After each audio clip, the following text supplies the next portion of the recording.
Hey everyone, it's Anna from the Long Stitch. In March, I held the Stitch Activewear Sew-along in order to encourage you to sew more activewear. And of course, I made a few things for myself as well, including another pair of the Aila leggings and also a workout top with a built-in bra. So in today's video, I will talk about my makes and of course give you lots of tips on how to sew activewear and really stretchy fabrics in general. And the first garment I'm going to talk about is this one. This is a workout top with a built-in bra.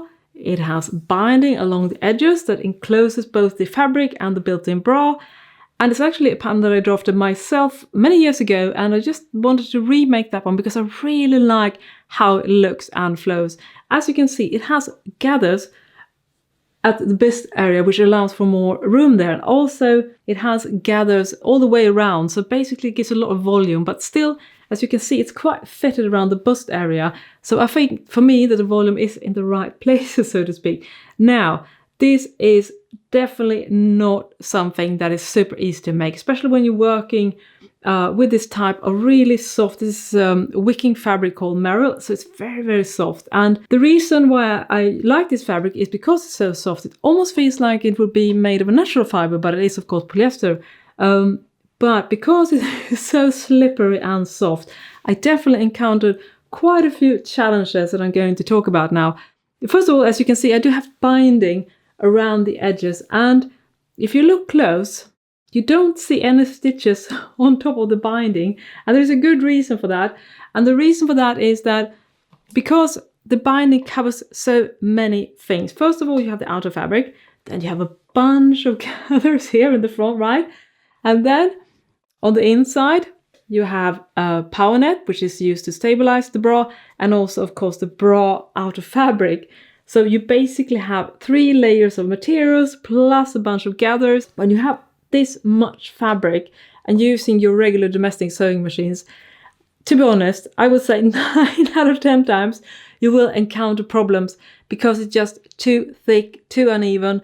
And what will happen is that you will usually get skip stitches, uneven feeding, and just a big headache, and you will end up ripping and hating everything. And because I've been sewing with this type of fabrics for decades now, I have a pretty good understanding, basically by trial and horror to be honest, on how to really work around those limitations. So what I did instead of stitching on top of the binding, I actually used a similar technique that is to stitch in a ditch. So what I did is very close to the edge, but on the bodice fabric, I stitch a narrow zigzag just using my regular sewing machine.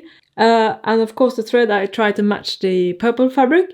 I just stitch gently along the line here to keep it in place. So that is why the binding is so nice and clean. So this is a little bit of a speciality. It's similar to the single layer binding that I show in both my book Sewing Activewear and my book Master the Cover Stitch.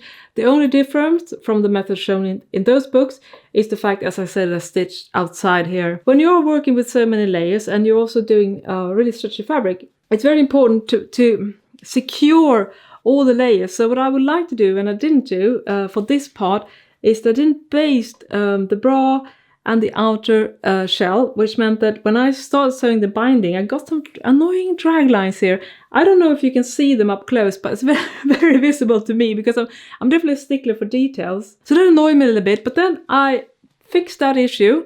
On the second half here, I baste first, and then it's much, much more flat. So it definitely helps when you are sewing these many layers that you definitely include basting in the process. And also I basted this, of course, the entire binding, I hand basted before I began sewing the basting, because if you don't do that, again, with this type of slippery fabric, you will definitely encounter problems.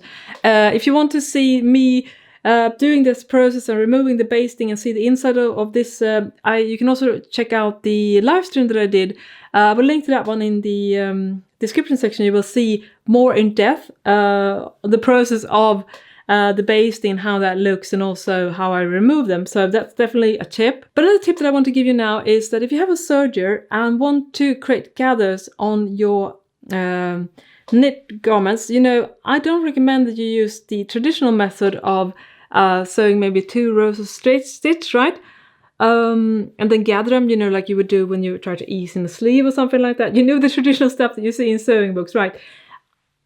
To be honest, I don't think that's a great idea when you're sewing with stretchy knits. I actually recommend using the serger method, which is basically, if you haven't noticed, but if you increase the needle tension, and of course if you increase the differential feed, you will see that the fabric has a tendency of really gathering together like this. Sometimes, of course, that's super annoying because you didn't want to do that. But you can also use those things to your advantage. So what I did here is that I maxed the differential feed to create the gathers here, and also, of course, down here at the band, the cuffs that we have down here. Of course, I also pulled the thread a little bit. It wasn't this gathered just from the start. So when I open this top, as I said, it has a built-in bra. This is nothing super fancy constructed. It's a very simple one that you can probably find in some workout wear when you buy them. It's basically just 2 layers. First, the outer fabric, which is the same as this one. And then inside, I have lined it with power net. Now, power net is a very stable mesh that really keeps everything in place. So this is a method that I add on a lot of my workout tops. Again, I talk about this in a blog post that I will link to. So if you're curious to know more about it, you can definitely check that out. But this is a very simple built-in top. So it's basically just adding a second bra top, enclosing everything with a binding. I don't use power net in the back because I am a small bust person. But of course, if you need more stability, I should definitely look into that as well.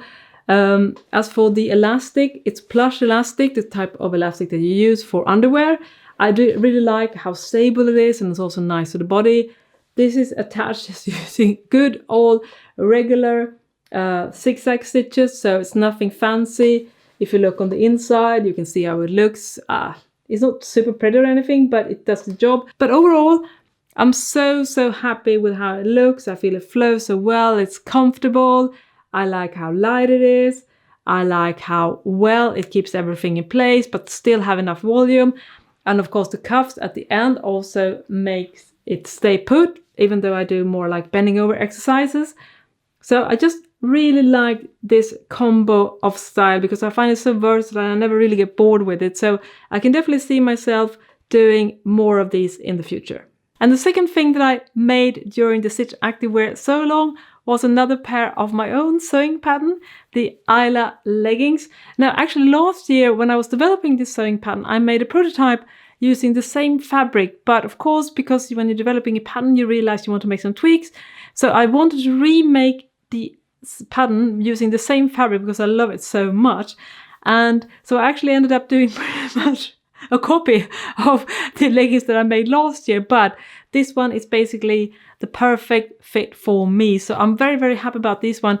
If you want to learn more about sewing leggings, I highly recommend you check out the video I've done where I show the best tips on how to sew leggings, and I've also done a very detailed sew along on my blog. So if you want to get into making leggings and want to get some really in-depth how-tos, I highly recommend you both check out the video.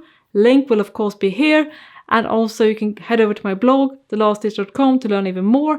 The inner waistband is actually a different fabric than the outer one. The reason for that is this type of workout fabrics are so incredibly slippery that, to be honest, it has a tendency of not feeling too great towards the body, and I also feel it has almost a tendency of like slipping on your body, which is the reason why when I use this type of really slippery active fabric, I actually prefer to use a softer, more plush on the inside. So this is black Supplex, which is a very popular, common activewear fabric. I think that's probably one of the easiest activewear fabrics you can look for. So I really recommend that if you are working, also if you're doing like really thick leggings, like those leggings with fleece backing. Again, I recommend that you use a lighter weight fabric for the inside. Another thing that I really want to share with you guys is on my pattern, and I definitely recommend that whatever leggings pattern you're using, that you do this, is that it has a separate inner waistband pattern piece. And the reason for that is because when you look on ready-to-wear leggings, you will always see that they have the outer overlapping on the inside, basically like a facing. And the reason for that is it creates a much nicer profile on the outside. There is no risk of the inside peeking through. So you need basically to have an inner waistband piece that is slightly shorter than the outer piece. So when you get my patterns, of course, it will be included, but you can also definitely very easily develop your own. It's the same principle, you know, if you're sewing a collar, the best pattern always have a separate undercollar pattern, because then you will never see the seam that will actually be folded on the inside, and that's the same principle when you're sewing leggings. So I highly recommend that. Also, if you already have my book, Sewing Activewear, I show also how you can adapt your pattern to create that separate waistband piece. These leggings are very quick to make. I've also made just a simple one this time. So as you can see, there's no back pocket, which you can also get when you get the pattern. You will have 2 different pocket options in the waistband. But I just want to keep this one simple because I knew that making this workout top would really exhaust all my energy levels. So, you know, it's always a balance act, right? When you're sewing, you need to balance the easy projects with the more time-consuming ones, right? So overall, I'm super happy with the outcome. I really think they look quite nice together. They're definitely a nice splash of color in the gym. And, well, that's it actually, and I hope some of you guys follow along during the Stitch Activewear month and you got some makes of your own. Thank you so much for watching, and if you haven't already, please subscribe, stitch safe, and I'll see you next time. Bye bye!